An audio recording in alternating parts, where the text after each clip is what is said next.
News Australia apologises unreservedly for the deeply offensive comments made by a guest last night during a live broadcast of my program, Freya Fires Up.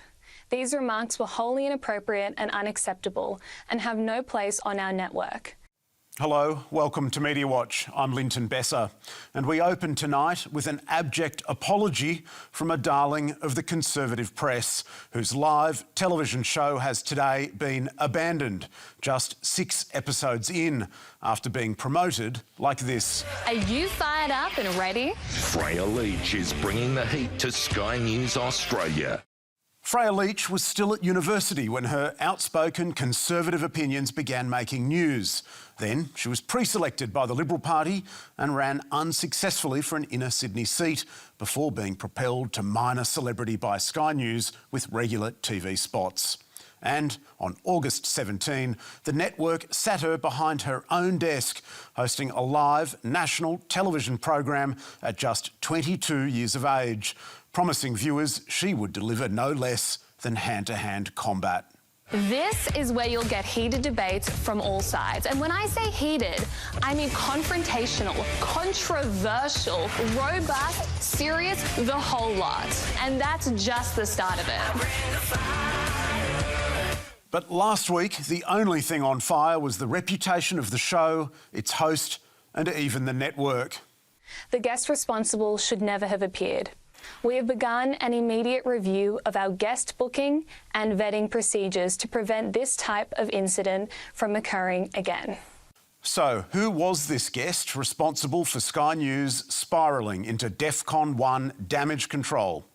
His name is Ryan Williams, though he likes to be called the Scottish Korean. And together with another guest, he appeared to have won his place on the show because, well, he's popular online. Joining me now are 2 social media sensations, Ryan Williams, also known as the Scottish Korean online, and Conservative political strategist and commentator Joey Manarino. And no, you don't need new glasses. Ryan Williams, who was beaming in from Perth, had indeed used sellotape to stick rashers of bacon to his shirt. But no bother, as Freya plunged in to ask, of course, about Charlie Kirk's death. What's your reaction been to the assassination, the fallout we've seen, and just the levels of hate that have been directed towards Charlie since his murder?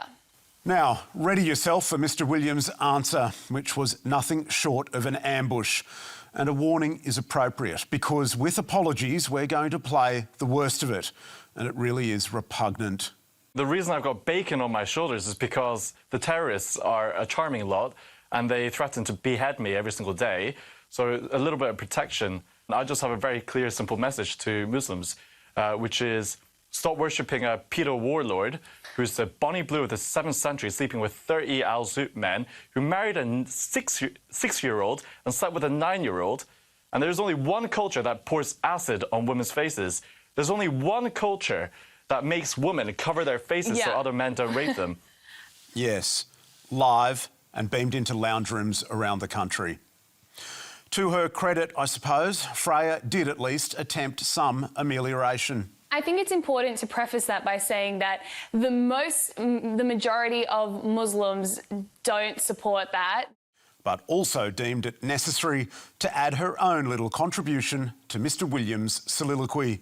Here in Australia, at least, we've got some great moderate Muslims, but I think it's up to them to condemn the elements of the culture or the religion that are more extreme. Freya turned next to her other guest, and Ryan Williams never reappeared. Instead, a few minutes later, Freya turned to the camera with this. Look, I've just been told we do have to apologise for what was just aired, those comments earlier, but we're going to continue now with our interview with Joey. And continue on she did. More on that later. The following night, however, Freya Leach broadcast her second and much more grovelling mea culpa before Sky News announced an internal review and that Freya Fires Up would henceforth be somewhat cooled down, no longer live but pre-recorded. So, were there any clues that Ryan Williams was about to embark on a racist tirade against Muslims? I mean, apart from dressing in deli meats. Funnily enough, yes, there were, well, a few. And I'm sorry, but another warning that there's more of that vile rhetoric ahead. The day before his star turn in sharing news of Sky's invitation, Ryan Williams told his followers, "There is only one culture that pours acid on women's faces." And it was a theme he returned to again and again. "Stop worshipping a pedo warlord. There is only one culture that needs to cover up women so men don't rape them. There's only one culture that promotes inbreeding." For a good 4 weeks before his invitation onto Freya's program, Ryan Williams was publishing almost nothing but this same ugly diatribe. It was frankly impossible to miss. But save some of your despair, because we haven't yet discussed Freya's other guest that night, Joey Manorino, whose pleasantries include the assertion that Kamala Harris filleted her way to the second highest office in America. And in the aftermath of Charlie Kirk's killing, this little horror as to how society should respond. If the person who killed Charlie Kirk was a transgender, there can be no mercy for that species any longer. We've already tolerated far too much from those creatures. So how exactly did these two fine specimens get past security, let alone onto the telly? Because while core business on Sky News evening programs is driving outrage, after a 2018 segment with a neo-Nazi prompted blowback from advertisers, viewers and even staff, it had reportedly introduced rules that all rundowns be checked off by a more senior manager. And we can tell you tonight, those rules were followed to the letter. Early on the morning of her show, her sole producer, who had only a few months of experience in television, emailed through Freya's list of guests to Sky News' acting head of programs, James Birtles. Later that morning, Birtles circulated the lineup, including the Scottish Korean, to dozens of Sky News staff and copied in, as an FYI, Chief Executive Paul Whittaker. We also know that the acting head of programs, James Birtles, did indeed take an interest in Freya's show, because in the final hours before she went on air, he intervened, ordering a separate, pre-recorded segment be dumped, which meant that Freya and her producer were scrambling to find a way to pad out the time, and, perhaps distracted, were clearly paying insufficient attention to their very strange guest over in Perth. Going to be actually doing this with bacon. Bacon right there. Last Thursday, Freya's producer was given a formal letter of warning before just hours later being marched into HR and given the sack. This morning, Sky News Australia told us that while Freya Leach will continue to appear on its network, it was cancelling her show. We have undertaken a thorough internal review, implemented its recommendations and taken appropriate action with everyone involved in this incident. A decision has been made to discontinue the program. By broadcasting a segment so blatantly offensive and distressing, there is a very real prospect Sky may have breached the commercial television industry code of practice. And for both Freya Leach and her producer, there can be no shying away from their simply unbelievable derelictions. But responsibility for this fiasco must also be shouldered by Sky News' more experienced hands, not least because their star interviewee has clipped up his television outing into social media posts that have reached millions of people. At least 6 million, in fact, for just one of his obscene rants. Journalism on Sky News making a positive impact on the world. And now to a rather handsome financial product providing safe harbour for hard-earned retirement savings. Diversify your portfolio and invest with the Trobe Financial, looking out for Australians for over 7 decades. Their 12-month term account has been recognised as best credit fund mortgages 15 years in a row. Trobe Financial's 12-month term account is such an attractive investment. It's been a favourite of 9 Radio's 3AW, 2GB, 4BC and 6PR, which have been bombarding its listeners with ads like these. Invest with Trobe Financial, Australia's premier alternative asset manager. Trobe has splashed out too for the often pricier so-called live reads, washing its ballyhoo through the voices of much-trusted radio hosts who, in the usual fashion, were reciting advertising copy like this. Now, we all want financial security, and for over 70 years, Trobe Financial has been Australia's premier alternative asset manager. They'll look out for you so you can look out for those you love. Trobe has so far persuaded more than 120,000 investors to trust it with their money, building up a tidy $20 billion in assets under management. Along the way, Trobe Financial and Nine Radio's sales teams have developed quite the relationship. Our searchers identified thousands of mentions of the alternative asset manager in the past year alone, including the sponsorship of radio shows on 9 stations in Sydney, Brisbane, Afternoons on Brisbane's 4BC, brought to you by Trobe Financial, Melbourne and Perth. Perth Today, brought to you by Trobe Financial. Live a more comfortable retirement with regular income. But 11 days ago, that more comfortable retirement hit a little speed bump in the form of the corporate cop. ASIC issues stop orders against Trobe Australian Credit Fund. ASIC is taking this action to protect consumers and retail investors from acquiring products that may not be suitable for their financial objectives, situation or needs. Prompting Trobe to lock its clients, spooked or otherwise, out of their online accounts, which the company denied was about stopping a run on its funds. A newsworthy sequence of events, you might think, but it's very possible that Nine's loyal listeners weren't shocked at all. Why? Because their radio stations didn't tell them. Even as Nine's financial press put the story on both its front and back pages and warned, the longer the stop orders remain in place, the greater the damage to its reputation and the confidence of investors. The story was being covered by News Corp's capital city tabloids and by News Corp's flagship national masthead, The Australian, while on Sky News, its business program was also all over the story like a rash. The backlash over corporate cop ASIC's ban on new investment in Trobe Financial's funds for 21 days.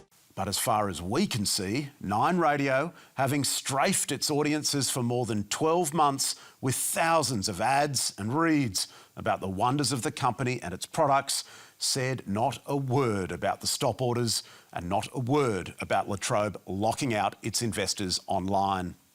Funnily enough, it only let its listeners into the joke 6 days later when, would you believe it, the stop orders were lifted. Trobe Financial saw interim stop orders placed on its investment products, orders that were only actually just lifted this afternoon, in fact. Missed the story by that much. The former chairman of the Australian Competition and Consumer Commission told us, any media enterprise with advertisers needs to be careful and responsible in reporting news, including adverse news on those advertisers, and not do them favours. And what did Nine Radio have to say about its little Trobe omerta? A spokesperson told us, Nine's editorial decision-making is completely separate from any commercial relationships. And if anyone at Nine Radio needs a wee lesson in how to walk and chew gum, they could do a lot worse than watching Sky News' Ross Greenwood in full flight. One of the biggest finance stories in the past week is that the corporate regulator ASIC banned new investment into 3 of Trobe Financial's funds for 21 days. Now, up front here, we note that Trobe Financial is a sponsor here on Sky News and this program. There you go. It's no secret that talkback radio is not the cash cow it once was. Nine Entertainment has also confirmed in just the past week that it's contemplating the sale of these very radio stations, all of which means the pressure to sustain earnings, such as Trobe's generous advertising spend, must surely be through the roof. But which also means the only asset of any real value at Nine Radio, the trust and loyalty of its listeners, should be deemed sacrosanct and elevated far above the increasingly desperate scramble for dollars.